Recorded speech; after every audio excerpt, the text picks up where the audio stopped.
Okay, picture this. A doctor, he looks really upset, right? And he's telling his patient, Mr. Fuad, that he's got maybe 40 or 50 years left to live. 40 or 50 years. Yeah. And the doctor is advising him, spend your remaining days wisely, live life to the fullest, that kind of thing. But Mr. Fuad, he's just completely confused. I would be too. It's Yeah. a normal lifespan. Exactly. He points out, look, that takes me to 75, maybe 80. That's normal. But the doctor, he insists Mr. Fuad is in denial, saying it's this rare fatal condition. Wow. It sounds bizarre, but it perfectly sets up the strange kind of misunderstood world we're diving into today. It really does. It shows this fundamental disconnect, maybe, or just a totally different way of looking at what words like rare or fatal actually mean. Right. And our mission today is really to explore this whole complex area of orphan diseases or rare diseases. Exactly. You hear rare and you think, okay, tiny numbers, hardly affects anyone, a statistical blip. But as we're going to see, the reality, the numbers, they tell a very different and honestly quite powerful story. We've got some fascinating sources lined up, a really personal story, scientific definitions, the economic side of things. And even how we try to put a value on human life, which is quite a topic. Oh, definitely. It really opens up some big questions. Yeah. So let's start with the personal. Let's talk about Mila Mackovic. She was born back in November 2010 in Colorado. And by all accounts, just a really vibrant, active little girl. Totally. Her mom, Julia Vitarello, she always said Mila wasn't just, advanced in that proud parent way. She was advanced, skiing at 2. Wow. Hiking at 3, like proper long hikes, even starting to climb mountains without being carried. Really something. But then the subtle signs started. Mm. And then they became, well, pretty obvious. Around age 4, Julia noticed Mila's walk changed. Her feet started tilting inward. And the doctors initially. They kind of brushed it off, Yeah. said it was a common tibia thing, nothing to worry about. But Julia, a mother's intuition, she felt something was really wrong. And it got worse. Yeah, the decline was progressive Yeah. and pretty fast. Mila started falling a lot. Her speech got slow, started to stutter. Her behavior changed too. By age 5, doctors were finally using the word delay about her development. First time. That sounds incredibly frustrating, just the journey to get answers. Oh, absolutely. Julia saw over 100 doctors. 100. And many of them were apparently quite surprised when they saw Mila's early records, showing how advanced she'd been. Because it didn't fit the picture anymore. Exactly. But eventually, all the signs pointed towards a rare disease. And just for context, the World Health Organization says rare is fewer than 65 people per 100,000. So roughly 1 in 1,500. So Julia's keeping track of everything. Meticulously. New symptoms kept appearing. Memory issues, neurological problems, seizures started. Then, in December 2016, tragically, Mila lost her sight. Oh, devastating. Finally, though, they got a diagnosis, Batten disease. It's this incredibly rare genetic disorder. Affects maybe 2 to 4 kids per 100,000 in the U.S., and it just gets progressively worse. And Julia's reaction, after years of being dismissed. It was complicated. She actually described feeling a sense of relief. Awful news, of course, a grim diagnosis. But after 3 years of doctors basically saying she was imagining things or exaggerating, just having a name for it was, well, a strange kind of comfort. Right. So Batten disease. Yeah. Scientifically, what's going on there? Can we break that down? Yeah, basically it's a problem with something in the cell called the lysosome.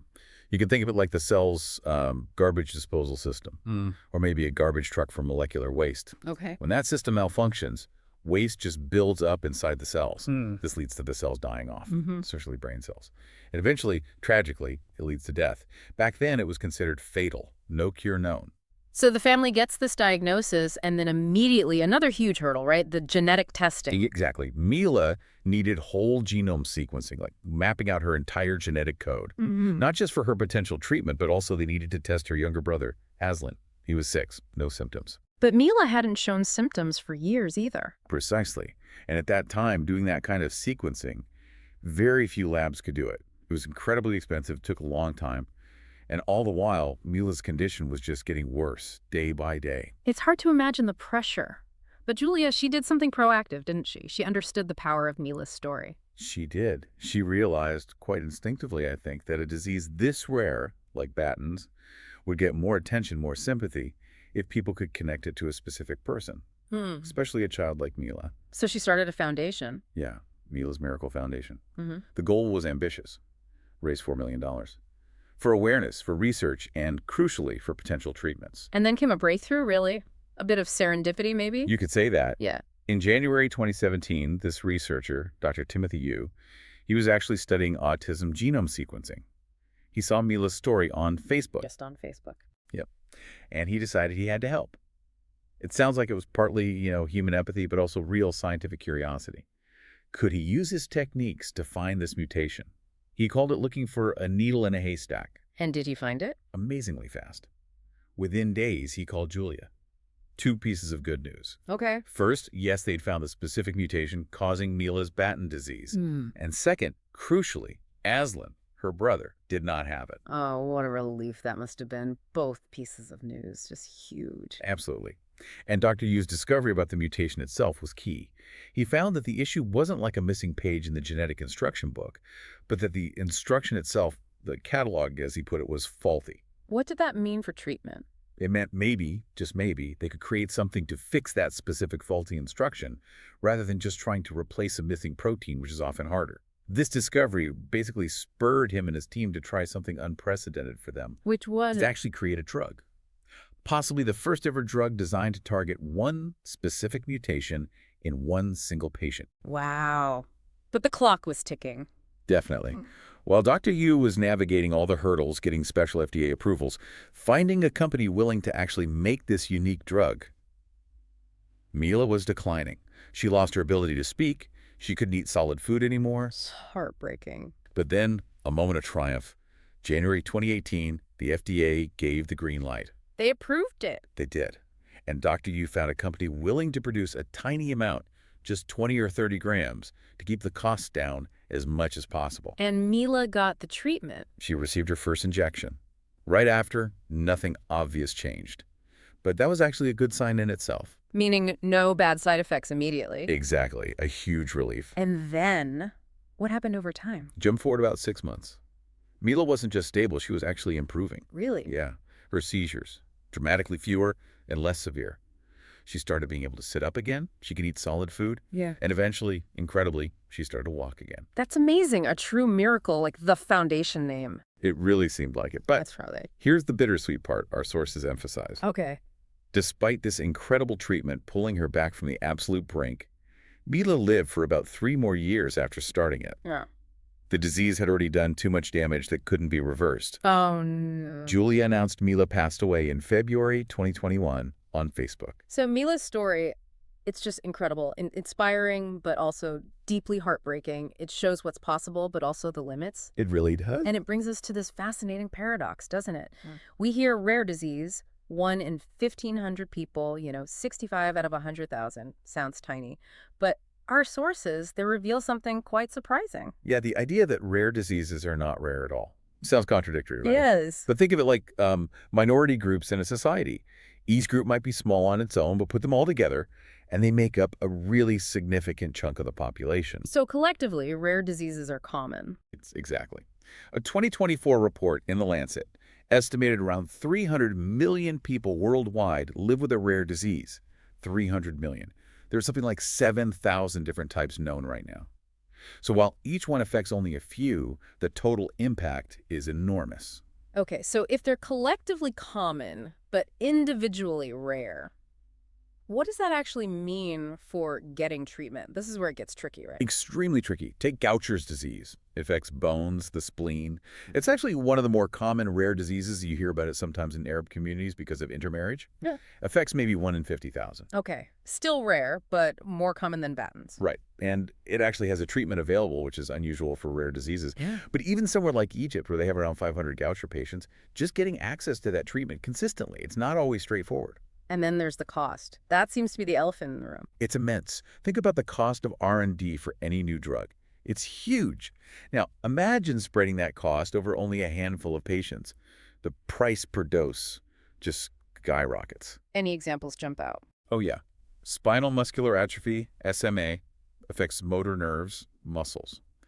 In 2020, a single dose of one treatment cost $2 million. $2 million.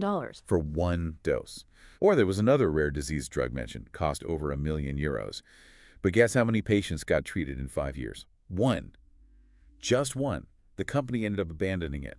no market, essentially. So it highlights this really harsh reality. Pharmaceutical companies, their businesses, they often just can't prioritize these orphan diseases. Right. The numbers often don't add up for them. And you combine that with the stats. 80% of rare diseases are genetic. 70% show up in childhood. That diagnosis takes forever. Average of 4 to 5 years. And tragically, 30% of kids affected die before they even turn 5. Mila's story, getting Dr. Yu involved personally like that, that was really an exception. Without him, her specific mutation might never have been found, let alone treated. And that leaves us with, what was the figure? 95%. 95% of rare diseases still have no approved treatment. None. They're devastating, but often just neglected. That's why they're called orphan diseases, and the drugs are orphan drugs. Nobody's really looking out for them, in a way. Okay, so from a purely business perspective, maybe even a cold, hard economic one, you might think, why should companies pour resources into diseases affecting so few? Shouldn't the focus be on the big killers? Cancer, epidemics, Alzheimer's, things affecting millions. It sounds kind of logical, doesn't it? Like that ethical dilemma, the trolley problem, but for medicine. It's a perspective that feels both right and wrong simultaneously. From that strict business or financial angle, maybe it makes sense. But medically? Medically, scientifically, it's a completely different picture. Researching rare diseases isn't just about those diseases. The benefits ripple outwards across all of medicine. These fields aren't silos. Studying rare diseases helps us understand the fundamental mechanics of disease in general. How things go wrong at the genetic level, the molecular level. That knowledge isn't limited to just the rare conditions. It's universal biological insight. And we have actual examples of this, right? It's not just a theory. Absolutely not just theory. Our sources show clear links. Research specifically targeting orphan drugs has led to breakthroughs for really common conditions. Think diabetes, obesity, even migraines, stuff affecting millions. Okay, give me a specific one. Right. Niemann-Pick disease. Super rare metabolic disorder, maybe 1 to 3 people per million. Causes fat to build up in cells. While studying it, researchers zeroed in on this key protein, NPC1, involved in cholesterol transport. Okay. Serendipitously, purely by chance almost, they discovered that this exact same protein, NPC1, makes people more susceptible to Ebola infection. Ebola, the virus. The very same. Think about the West Africa outbreaks, 2014-2016, 28,000 cases, 11,000 deaths. So research into Niemann-Pick, this incredibly rare condition, gave us a crucial clue about how a deadly, widespread virus like Ebola works. Wow, okay, that's a powerful connection. But someone might still argue, couldn't we just focus hard on the common diseases and hope the discoveries trickle down to the rare ones? It's a fair question, and sometimes insights do flow that way, but there's a really critical difference, a unique advantage rare diseases often offer. Which is? Many of them are genetic, caused by a defect in a single gene. Right, you mentioned 80% are genetic. Exactly. That makes them almost perfect models. You can study the direct line. This specific gene defect leads to this specific protein problem, which causes these specific symptoms. It's a clear cause and effect. And that clarity is fundamental for something called precision medicine. Precision medicine. Sounds good. But isn't medicine already trying to be precise? What makes this different? Well, we strive for precision, but let's be honest, it's often trial and error, isn't it? You try one drug, it doesn't work, try another. Or a drug works, but it has bad side effects for this patient. Sometimes you don't even fully understand how a drug works, like some antidepressants. Okay, fair point. Precision medicine is the goal of making medicine much more exact, tailoring treatments based on your specific genetic makeup, your specific version of a disease, and rare disease research with that clear gene-protein symptom link. It's right at the heart of developing this approach. The lessons learned there are going to be absolutely pivotal for the future of medicine. Okay, so there's the scientific spillover benefit. Any other reasons to invest, even if the initial costs are high? Yes, definitely. Think about the long-term costs of not treating these diseases or diagnosing them late. It can mean a lifetime of healthcare expenses, which burdens the individual, the family, and the whole system. And it's not just money, is it? Not at all. Think of the family burden. Often, because they're genetic, more than one person in a family might be affected. This leads to lost productivity. Patients can't work or study. Caregivers often have to stop working too. So there's actually a strong medical and economic argument for treating rare diseases, even if the scale seems smaller initially. So recognizing all this, there was a push to actually encourage companies to get involved. There was a really significant push, actually. It led to the Orphan Drug Act in the U.S. back in 1983, landmark legislation. And what did that act do? It provided real incentives. Things like funding for R&D, big tax breaks, and maybe most importantly, extended market exclusivity for approved orphan drugs. Meaning they get a longer period without generic competition? Exactly. It gave them a protected window to actually make back those enormous development costs. Yeah. It basically turned a potential financial loss into something commercially viable. And did it work? Did companies respond? Oh, dramatically. The numbers in our sources are stark. Between 1967 and 1983, before the act, only 34 orphan drugs were approved. Between 1983 and 2009, 347 approvals. Wow, a tenfold increase. A clearly motivated investment. And we've seen genuine success stories come out of that. Like what? Well, chronic myeloid leukemia, CML survival rates tripled between 2005 and 2015. That was thanks to discovering tyrosine kinase inhibitors, targeted drugs often developed through rare disease pathways. Or Niemann-Pick AB, we mentioned Niemann-Pick earlier. An enzyme replacement therapy was developed. It increased lifespans by 60–70%. Huge impact. Cystic fibrosis, another genetic one, average lifespan went from about 39 to 50 years in just the last decade. Those are genuinely incredible advances, real triumphs. But There's always a but, isn't there? there usually is. Here's the sobering reality check. We know of around 7,000 rare diseases. Okay, We have treatments for maybe 400 of them. so carry the one. It's still 95% with no treatment. Precisely. 95% are still untouched. Despite the incentives, despite the progress, companies still face that economic reality. They can't operate at a sustained loss. So it leaves us with this really difficult underlying question. Which boils down to, How much is a human life worth? Or maybe, more pointedly, what's the material cost society's willing to bear for one human life? It's easy for you and me to say, life is priceless, saving one life is like saving the world. but ask a government official trying to allocate a finite budget across millions of people. They're almost forced to look at individuals as numbers sometimes, because the resources just aren't infinite. It's the classic resource allocation problem. More money for roads or for clean water, hospitals or schools. Exactly. And if you do have to compensate for a death, what's the right number? Our sources mention this concept in the U.S. up until '82 called the cost of death. What was that based on? Mostly financial loss, projected medical costs, lost future earnings. In 1982, that number was calculated at $300,000, which is about $800,000 today. Okay, and how was that figure used? Well, controversially, there's this example from 1982. OSHA, the Occupational Safety and Health Administration, proposed requiring labels on products with hazardous stuff, like asbestos. Seems sensible. Right, just a label. They estimated this simple act would save about 4,750 lives. Okay. Using that $300,000 cost of death figure, the value of the lives saved was about $1.4 billion. Okay. But the cost of actually printing and putting on all those labels, estimated at $2.6 billion. Yeah. So the initial economic calculation basically said, not worth it. Cost more to save them than the calculated value of their lives. That's where economics gets really, really sharp-edged. That's pretty shocking to hear laid out like that. It is. But then an economist named William Viscusi challenged that whole cost of death approach. He said, wait, you can't value a life based on healthcare costs and lost wages.